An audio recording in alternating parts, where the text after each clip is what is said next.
This is the last video I'll make today, and maybe for a while. I've been uploading a lot of videos recently, and maybe I should give it a little bit of a rest for a while. But this is a video that really comes from the heart, and it's quite a personal video.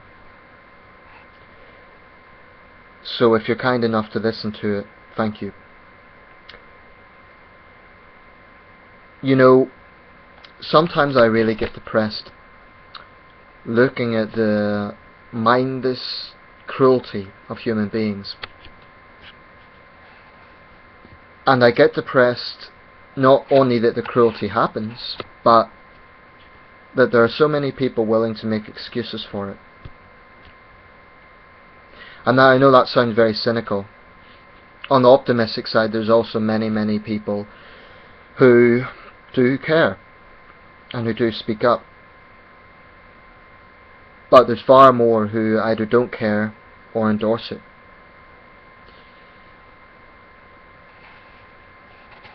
Well, not endorse it, but who don't care. A lot of my videos on YouTube, probably most of them, are about serious subjects. And I'm not saying I regret that, it's the sort of person I am. You know, some people upload fun videos, and I do very occasionally, but most of my videos are about contentious issues, about things that are controversial or important. Now, something that, as far back as I can remember, that I have deeply cared about is human rights. It seems nowadays that sometimes the term is thrown around a lot to the point whereby it's become devalued. Now, what I mean by that is not that when it is mentioned it is not accurate. It very much is in most cases. But it's got almost a negative connotation because so many people have either believed various government propaganda, or, well, it has to be said, there are examples when the term is used when it is absolutely not valid, and then it does become devalued as a concept. What do we mean by human rights? I don't have time in this video to go through everything that would be considered a human right, but roughly the issues that were laid out in the Universal Declaration of Human Rights are, I more or less go along with those. My line of thinking is that basic human rights is about freedom of expression, provided it isn't actively threatening others, freedom of peaceful assembly, the right to a fair trial,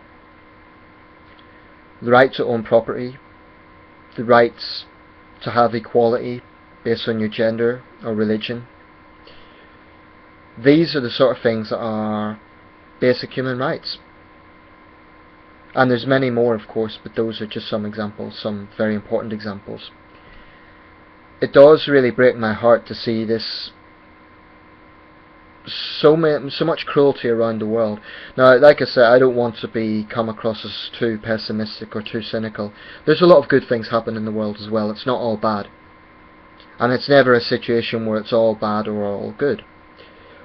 But I guess I focus more on the negative things because there's so much apathy to it.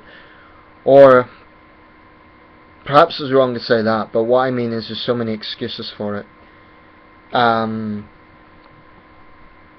Usually when human rights abuses take place in totalitarian states, the propaganda in those states is so strong that there's people willing to go out of their way to actually make excuses for it, or deny that those things are happening.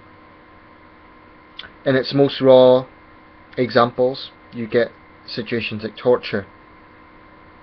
Now, I would not wish torture on anybody, no matter how angry I was, no matter how despicable a certain person may be. I would never sincerely wish torture on anybody. I won't lie, there's individuals I hate, and there's been many times I've wanted to punch somebody, but there has to be an absolute core dignity in every human being that has a red line. And I do think that brutality breeds brutality. That's human nature, it's understandable. But it's a very sad situation. I'm not trying to preach in this video, I'm just sharing reflections. I've spoken out on many issues of human rights abuses around the world. Quite often I've had nationalistic sort of responses denying that those things occur. But I want to make something very clear. I have no bias in this. I will speak out about human rights abuses wherever they occur. So, detention without trial at Guantanamo Bay is just as morally wrong as Falun Gong protests, Falun Gong people tortured in China, or people in Thailand sentenced to 15 years for having an opinion. There's many other examples. It sickens me to the core that human beings can be so cruel to each other. And by the way, terrorism is also classed, or should be classed, as a human rights violation. When a terrorist group blows up a market and slaughters people, they are abusing human rights in a very brutal way. We shouldn't lose sight of that fact. So it's naive to think it's only governments that do it. There are individual groups who also do it. But like I say, it's unfortunate that the concept of human rights has been almost devalued. But the reality is it is a very widespread problem, so it's impossible not to talk about it. It's impossible for the media not to raise the subject. There are conspiracy theories that sometimes the media does it to try and blacken a country's name. I just don't buy that. I think sometimes certain governments may use it to an advantage to attack other governments, but in most cases when there's allegations of human rights abuses, they are accurate. Because usually when a government or a body denies it's happening, it's because they're trying to cover something. I'm not saying that's always the case, but it's very common. You know, I'm not a religious man, but I do hope there is a better place. Because I hope that everyone who has suffered in this world will go to that better place. And that sounds very sentimental, but so often that's how I feel. So that no matter how cruel life on earth may be, there may be hope. I know atheists will tear me down for that, but whatever. It just breaks my heart that people can be so stupid and so callous. And I don't want to sound holier than thou. I don't know everything. I don't... And by the way, being all about human rights is not a left-wing, right-wing thing. Sometimes it's perceived, I've often heard in Britain, for example, if you support human rights, then you're against justice. Well, I want criminal thugs to face justice. But I do not support public executions, which some have proposed. That is what human rights is about. It is not about... In fact, justice is a very big part of human rights, giving victims justice. So human rights has never been about saying criminals shouldn't be punished, because they absolutely should be. It's not anti-justice, it's not anti-punishment, at least it shouldn't be. So that's why I mean the term has been devalued. It's been thrown around a lot, and it's has been devalued at times. But this is something I have risked friendships over this subject by speaking out about issues. What I mean by that is I've had friends from other countries who I've become distant from because they didn't like what I had to say about certain things happening in their country. And it's not that I'm nationally biased. I have spoken out about many things that happen in this country. For example, I believe workfare is an abomination, forcing people to work for no money, at least no salary. The simple reality is, my conviction in this goes in marrow deep. It's the way it is. Do I enjoy it? Do I always want to think about this? Of course not. And quite honestly, there's times I wish I didn't care. I wish I could be like many people and just not care, and live in my own little bubble and just not care. But it's just not my personality. It's just not the way I am. You know, I'm a normal person. I like to relax. I like to go bowling. I like to go to the cinema. I buy DVDs, I have ways of relaxing. I don't think about this all the time. But often friends have said to me, you think too much.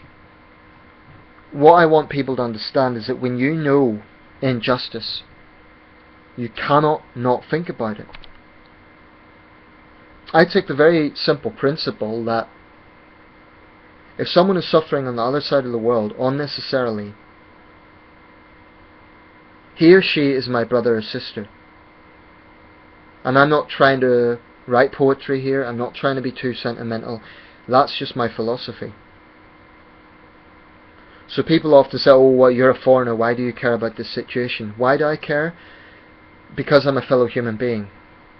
Because I imagine what would it be like for me if I was in that situation. The fear, the mental anguish. The simple reality is, I feel as a human being I have a duty to speak out. Does that mean I'm right about everything? Of course not. But I am sincere in what I believe. I don't know everything. And it may be that I change my position on certain things. But it is the very core of my thinking that injustice has to be spoken out against. And I don't think I'm going to change anytime soon. It's just the way it is. And it's not all bad. There's many other people out there who think the way I do. But there's also a lot of people who are... Now, just to be clear, I'm not saying everybody should act like a good Samaritan and campaign for Amnesty International. I'm not saying that for a second. And I would never impose my views on anyone else, but it does sadden me that there's a lot of people willing to make excuses for it. Anyway, I've said what I need to say. And the hope I take from this is that whilst all this cruelty takes place, I do think religion can, although religion is certainly responsible for a lot of it, take away organised religion. Let's just think here for a second about the sentiment of it. I believe if there's suffering on earth, there is some hope to be had, and there might be a better afterlife. And I try to believe that at my core, because there must be something, there must be a meaning to life beyond earth and its cruelties. There must be. That's my core instinct.